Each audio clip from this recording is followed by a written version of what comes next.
Part 1 Chapter 1. A Shifting Reef. The year 1866 was signalized by a remarkable incident, a mysterious and puzzling phenomenon, which doubtless no one has yet forgotten. Not to mention rumors which agitated the maritime population and excited the public mind, even in the interior of continents, seafaring men were particularly excited.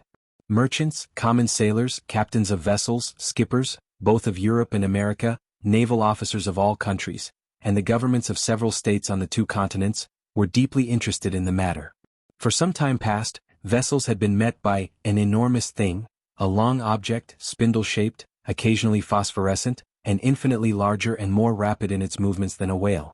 The facts relating to this apparition, entered in various logbooks, agreed in most respects as to the shape of the object or creature in question, the untiring rapidity of its movements, its surprising power of locomotion, and the peculiar life with which it seemed endowed. If it was a cetacean, it surpassed in size all those hitherto classified in science. Taking into consideration the mean of observations made at divers times, rejecting the timid estimate of those who assigned to this object a length of 200 feet, equally with the exaggerated opinions which set it down as a mile in width and 3 in length, we might fairly conclude that this mysterious being surpassed greatly all dimensions admitted by the ichthyologists of the day, if it existed at all. And that it did exist was an undeniable fact. And with that tendency which disposes the human mind in favor of the marvelous, we can understand the excitement produced in the entire world by this supernatural apparition. As to classing it in the list of fables, the idea was out of the question. On the 20th of July 1866, the steamer Governor Higginson of the Calcutta and Bernack Steam Navigation Company had met this moving mass 5 miles off the east coast of Australia. Captain Baker thought at first that he was in the presence of an unknown sandbank.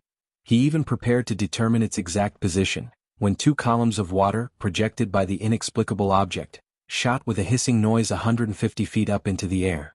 Now, unless the sandbank had been submitted to the intermittent eruption of a geyser, the Governor Higginson had to do neither more nor less than with an aquatic mammal, unknown till then, which threw up from its blowholes columns of water mixed with air and vapor.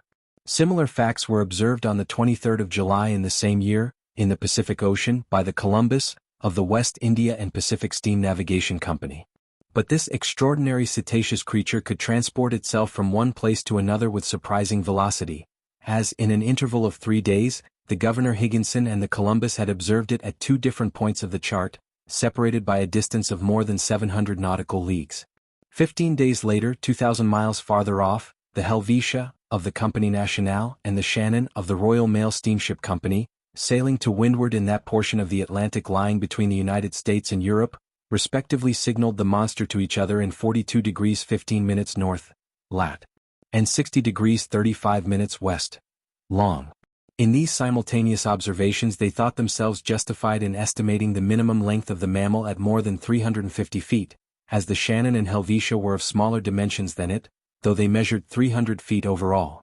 Now the largest whales, those which frequent those parts of the sea round the Aleutian, Calamic and Umgullic Islands, have never exceeded the length of 60 yards, if they attain that. These reports arriving one after the other, with fresh observations made on board the transatlantic ship Pereire, a collision which occurred between the Etna of the Inman line and the monster, a process verbal directed by the officers of the French frigate Normandy, a very accurate survey made by the staff of Commodore Fitzjames on board the Lord Clyde, greatly influenced public opinion. Light-thinking people jested upon the phenomenon, but grave practical countries such as England, America and Germany treated the matter more seriously. In every place of great resort the monster was the fashion. They sang of it in the cafés, ridiculed it in the papers and represented it on the stage. All kinds of stories were circulated regarding it. There appeared in the papers caricatures of every gigantic and imaginary creature, from the white whale, the terrible Moby Dick of Hyperborean regions, to the immense kraken whose tentacles could entangle a ship of 500 tons, and hurry it into the abyss of the ocean. The legends of ancient times were even resuscitated, and the opinions of Aristotle and Pliny revived, who admitted the existence of these monsters, as well as the Norwegian tales of Bishop Pontoppidan, the accounts of Paul Hegede, and last of all, the reports of Mr. Harrington, whose good faith no one could suspect, who affirmed that, being on board the Castellan in 1857, he had seen this enormous serpent, which had never until that time frequented any other seas but those of the ancient, constitutional Then burst forth the interminable controversy between the credulous and the incredulous in the societies of savants and the scientific journals. The question of the monster inflamed all minds. Editors of scientific journals, quarreling with believers in the supernatural, spilled seas of ink during this memorable campaign, some even drawing blood, for from the sea serpent they came to direct personalities. 6 months' war was waged with various fortune in the leading articles of the Geographical Institution of Brazil, the Royal Academy of Science of Berlin, the British Association, the Smithsonian Institution of Washington, in the discussions of the Indian Archipelago, of the Cosmos of the Abbé Moigno, in the Mittheilungen of Petermann, in the scientific chronicles of the great journals of France and other countries. The cheaper journals replied keenly and with inexhaustible zest.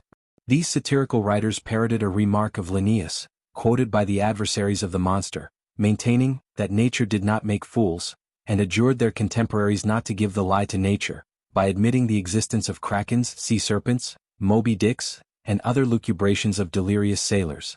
At length an article in a well-known satirical journal by a favorite contributor, the chief of the staff, settled the monster like Hippolytus, giving it the death blow amidst an universal burst of laughter. What had conquered science?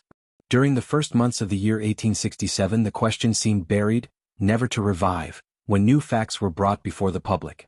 It was then no longer a scientific problem to be solved, but a real danger seriously to be avoided. The question took quite another shape. The monster became a small island, a rock, a reef, but a reef of indefinite and shifting proportions. On the 5th of March 1867, the Moravian of the Montreal Ocean Company, finding herself during the night in 27 degrees 30 minutes lat. and 72 degrees 15 minutes long, struck on her starboard quarter a rock, marked in no chart for that part of the sea. Under the combined efforts of the wind and its 400 horsepower, it was going at the rate of 13 knots. Had it not been for the superior strength of the hull of the Moravian, she would have been broken by the shock and gone down with the 237 passengers she was bringing home from Canada. The accident happened about 5 o'clock in the morning as the day was breaking. The officers of the quarter-deck hurried to the after part of the vessel. They examined the sea with the most scrupulous attention. They saw nothing but a strong eddy about 3 cables' length distant, as if the surface had been violently agitated. The bearings of the place were taken exactly, and the Moravian continued its route without apparent damage. Had it struck on a submerged rock, or on an enormous wreck? They could not tell, but on examination of the ship's bottom when undergoing repairs, it was found that part of her keel was broken. This fact, so grave in itself, might perhaps have been forgotten like many others if, 3 weeks after, it had not been reenacted under similar circumstances. But, thanks to the nationality of the victim of the shock, thanks to the reputation of the company to which the vessel belonged, the circumstance became extensively circulated.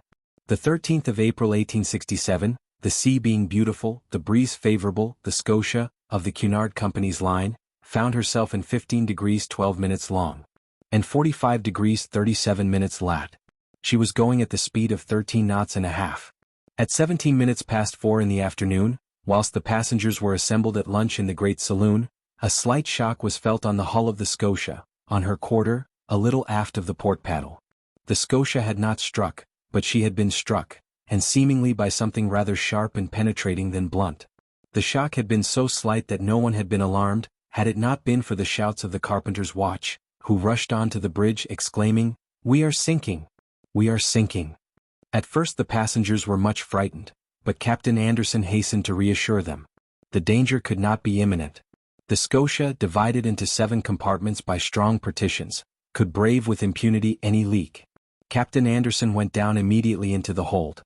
He found that the sea was pouring into the 5th compartment, and the rapidity of the influx proved that the force of the water was considerable.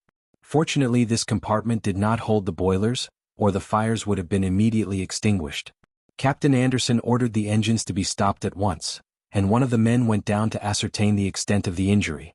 Some minutes afterwards they discovered the existence of a large hole, of 2 yards in diameter, in the ship's bottom. Such a leak could not be stopped, and the Scotia, her paddles half submerged, was obliged to continue her course. She was then 300 miles from Cape Clear, and after 3 days' delay which caused great uneasiness in Liverpool, she entered the basin of the company. The engineers visited the Scotia, which was put in dry dock. They could scarcely believe it possible. At 2 yards and a half below water mark was a regular rent, in the form of an isosceles triangle. The broken place in the iron plates was so perfectly defined that it could not have been more neatly done by a punch. It was clear then that the instrument producing the perforation was not of a common stamp, and after having been driven with prodigious strength, and piercing an iron plate 1 3/8 inches thick, had withdrawn itself by a retrograde motion truly inexplicable. Such was the last fact, which resulted in exciting once more the torrent of public opinion. From this moment all unlucky casualties which could not be otherwise accounted for were put down to the monster. Upon this imaginary creature rested the responsibility of all these shipwrecks, which unfortunately were considerable, for of 3,000 ships whose loss was annually recorded at Lloyd's, the number of sailing and steamships supposed to be totally lost from the absence of all news, amounted to not less than 200. Now it was the monster who, justly or unjustly, was accused of their disappearance, and thanks to it communication between the different continents became more and more dangerous. The public demanded peremptorily that the seas should at any price be relieved from this formidable cetacean.